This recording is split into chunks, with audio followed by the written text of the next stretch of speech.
You're listening to Soundside. I'm Libby Denkman. Some good news on the public safety front. So far in 2025, Seattle is on track for a decline in homicides for the second year in a row. The city's finally catching up to other parts of the country that started to see drops in lethal violence a few years ago. And that's according to a new story published in the Seattle Times. The country saw a surge in homicides when the pandemic hit, and Seattle was no exception, experiencing one of its deadliest years on record in 2023. But lately, things have been trending in a safer direction for the city and King County as a whole. Here to tell us more is Sara Jean Green, the Seattle Times journalist who reported the story. Sara, as always, thanks for being on KUOW and Soundside. Thanks, Libby. Good to be here. So tell us about what we're seeing in the numbers. What's going on in the first 6 months for Seattle and King County? So as you know, as you mentioned, 2023, the decline starts in other places and it doesn't happen here. In fact, it goes up. It's important to point out that Seattle has never had a huge number of homicides compared to other cities across the country. Even similarly sized cities, our homicides have been significantly lower than in other places. However, for us, it was definitely alarming to see starting in 2020, the numbers just going up. Then 23 hits and we think, okay, maybe we're going to be out of this, and then we're not. And so last year was, the first time we had a dip. And then looking at the first 6 months of 2025, we're down 22% over the first 6 months of 2024. So we don't know what's going to happen for the rest of the year.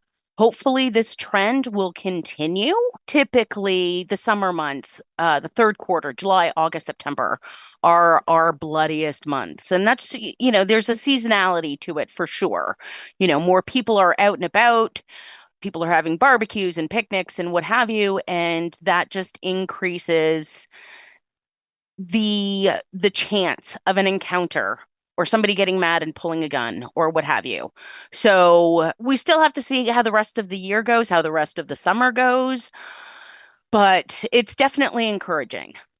22% down for the first 6 months of 2025. That's compared with the first 6 months of 2024. Is that Correct. From the city level, or are you looking at county overall? That's for King County. Great. And so the numbers are down both at the city level and the county. You talked to some folks who are in the criminal legal space.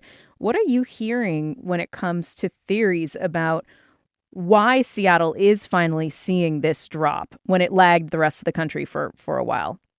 Well, you have to remember during the pandemic, we were all under lockdowns, and a lot of government services were halted. And coming out of the pandemic, there was a lot of money being spent and increased hiring, different construction projects and infrastructure projects, and things like adding lighting. It's not just here in Seattle, but a lot of communities have been doing various things to improve public safety. So the hiring, the amount of money that came from the Justice Department in grants specifically for violence prevention programs and interventions, and we've been doing those kinds of things locally now for several years. And I think that it's the hope that some of those proactive things in intervening in the lives, especially of young people. Unfortunately, young Black and brown men are still significantly disproportionately represented when you're looking at the people who are getting shot, either shot and injured or shot and killed. So if you are someone who is around people with guns, if you feel like you need to carry a gun for your own safety, your own protection, all of those things, that social network that you're part of, just increases your chances of either being shot, shooting someone yourself, or witnessing a shooting. So if you can intervene in the lives of those people who, for whatever reason, carrying a gun has become normalized. And help provide them and their families with services to be like, okay, this is a really dangerous thing that you're doing. And what can we do to steer you away from that path of violence? We are looking at a mayor's race right now, and a city council, number of seats up for election, the city attorney's office. And we've been covering, the primary race and now moving to the general election race here at KUOW. And one of the things that strikes me is everybody has a different story about what they think is behind Seattle not seeing its crime numbers drop, its violent crime numbers drop as quickly as other cities. And so people who are challenging incumbents are saying that there wasn't enough investment in homelessness and disorder and kind of social programs that could have addressed some of these factors that lead to crime. For incumbents, many of them are still pointing to what happened in 2020, the defund the police rhetoric, and the lackluster hiring of police that followed. There's all kinds of like this big tug of war over the story of crime in Seattle going on in the political sphere right now. And I know you're not a politics reporter, but what do you make of all these arguments, and are any of them hitting the mark? I don't know. I mean, we've spent millions of dollars, millions on homelessness. And I mean, sociologists are going to be studying the impacts of COVID on crime for the next 20 or 30 years. I mean, it's the fact that it was just so widespread. So we had a surge in violence that was so widespread that that's not simply Seattle's boundaries. And even if we had a spike in homicides in 2023, again, when you compare it to other cities, we had in 2023, we didn't even have as many homicides as like Chicago has had in the first 6 months of 2025. So you have to recognize that things are relative and there's always going to be outliers. And so we were a bit of an outlier for that year. Like I said, people want to attribute reasons to it, but I don't think they really know. And it's multi-factored. I mean, there's just so many different things that go into this. And as you say, that the overall environment of the pandemic was such a world historic event, it's difficult now to say, the exact ABCs of that. I want to really quickly hit on one concerning thing that you reported on in your story, and that was about the number of shell casings that are being found at these crime scenes, and when there is a shooting, the types of weapons that are being used. Can you tell me a little bit about that? I mean, what are law enforcement and prosecutors really watching here when it comes to the types of guns or the types of ammunition being used here? So we've got two issues. We've got extended magazines and we've got Glock switches. So we had the extended magazine ban that went into effect, but there's still plenty of extended magazines that are still out on the street. So that's one. So you've got this huge capacity with a ton of bullets. And then the Glock switches, they're just this tiny piece of metal or plastic that attaches to the back part of a handgun. And with a semi-automatic pistol, like you need one squeeze of the trigger per bullet. What the auto sears do is they interfere with the firing pin. So you squeeze the bullet and it's like do do do do do do do do do. It's like a machine gun. Turns it from a semi-automatic to a fully automatic weapon.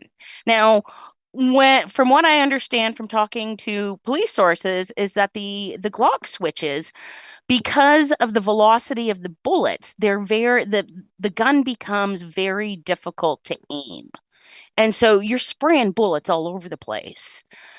So that's what's of great concern is that you can spray a lot of bullets in a very short amount of time, have a real hard time aiming that weapon. So when you have, 50, 60, 70, 80, 90, 100 casings at a scene, if you've got multiple shooters and they've all got extended magazines and they've got the Glock switches, it just increases the odds that somebody's going to get hit.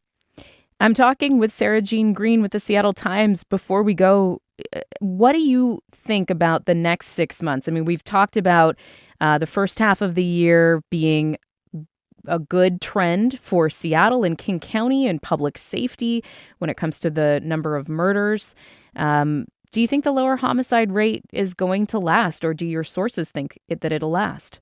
I really hope it does. It seems to have slowed.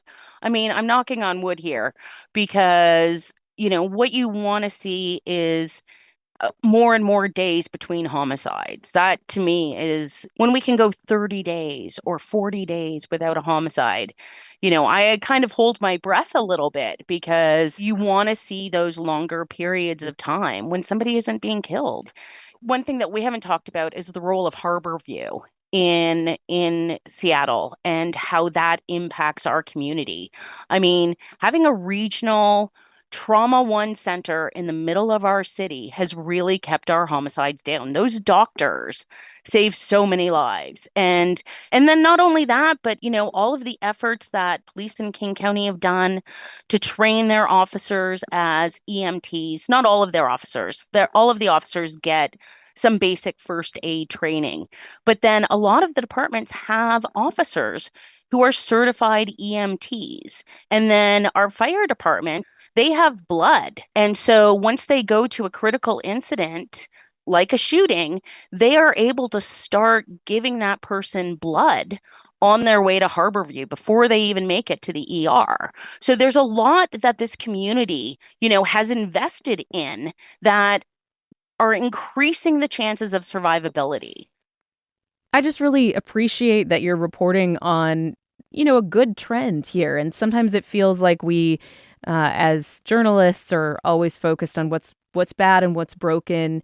And you're reporting on, these good numbers and also what's working, what the community of folks in this space say is working. Sara Jean Green with the Seattle Times, thank you very much. My pleasure. Good talking to you. Thanks for listening to Soundside. This show is only possible because listeners support us. If you're able to give right now, please check out the show notes for a link to donate. And don't forget, you can listen live on KUOW 94.9 FM Seattle at noon and 8 p.m., Monday through Thursday, or anytime online at KUOW.org.